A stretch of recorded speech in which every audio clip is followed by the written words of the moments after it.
میرا جسم میری مرضی، اس کے متعلق چند ایک گزارشات عرض کرنا چاہوں گا۔ میری طبیعت سے آپ اچھی طرح واقف ہیں، میں لمبی چوڑی تقریریں کرنے کا عادی نہیں ہوں۔ ساری تقریر کا خلاصہ میں چند ایک منٹ میں آپ کے آگے عرض کر دیتا ہوں۔ ٹائم نوٹ کر لیں، یہ بھی 2 یا 3 منٹ میں اپنی بات کو میں مکمل کر دوں گا۔ کلپ پورا دیکھیے تاکہ بات سمجھ آ سکے۔ ذہن نشین کر لیں، جب بھی طوائفوں کے کوٹھے تباہ ہوتے ہیں تو سب سے زیادہ نقصان دلالوں کا ہوتا ہے، ضمیر فروشوں کا ہوتا ہے، بغیرتوں کا نقصان ہوتا ہے۔ جو لوگ یورپ کی زندگی سے واقف ہیں وہ اچھی طرح جانتے ہیں کہ میرا جسم میری مرضی کا اصلی معنی مقصد کیا ہے۔ میں نے بڑا عرصہ یورپ میں گزارا ہے، میں جانتا ہوں کیا مقصد ہے میرا جسم میری مرضی کا۔ میرا جسم میری مرضی کا مطلب یہ ہے کہ میں جسم فروشی کروں، میں بیچوں اپنا آپ، جس کے آگے چاہوں میں اپنے آپ کو پیش کروں، مجھے روکے ٹوکے کوئی نہ، مجھے پوچھے کوئی نہ۔ میں جس کا چاہوں بچہ اپنے پیٹ میں لے آؤں، میرا شوہر بھی مجھے نہ پوچھے گا یہ کس کا بچہ ہے، میرا بیٹا، میرا بھائی، میرا باپ مجھے روکے ٹوکے نہ، کیونکہ میرا جسم میری مرضی ہے۔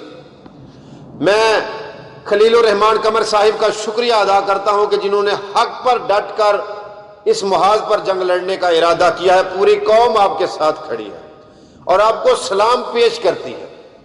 اور ایک بات ذہن میں رکھ لیجئے کہ ماروی سرمد نے جو زبان درازی کی ہے ٹاک شو میں، یہ اس کا قصور نہیں ہے، وہ تو آگے مورا ہے، اس کے پیچھے تانے بانے کوئی اور ہلا رہا ہے۔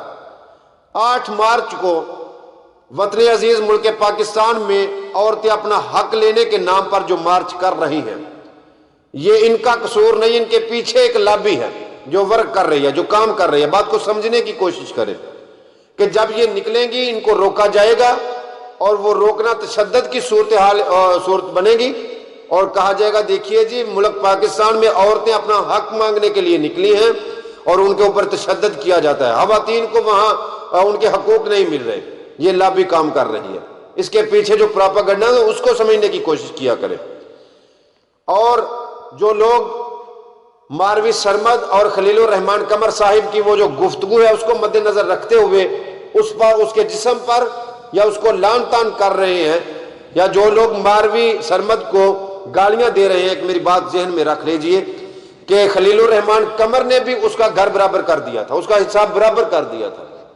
اور آپ اختلاف کیجئے دلیل کے ساتھ، تمیز کے ساتھ، صبر کا دامن مت چھوڑیے، اپنا عقل مند ہونے کا ثبوت دیجئے۔ میرے نبی مکرم صلی اللہ علیہ وآلہ وسلم کے دور میں ایک عورت آئی، لونڈی آئی، قیدی ہو کر آئی، تو نبی صلی اللہ علیہ وآلہ وسلم نے اپنے صحابہ سے کہا کہ اس کے سر کے اوپر دوپٹہ دیا جائے، اس کا سر کے اوپر چادر دی جائے۔ تو صحابہ رضوان اللہ اجمعین کہنے لگے کہ حضور یہ تو کافر کی بیٹی ہے، دشمن کی بیٹی ہے۔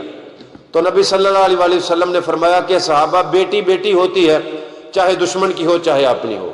یہ بڑے بڑے پائیدار لفظ ہیں جو رحمت للعالمین نے کہا۔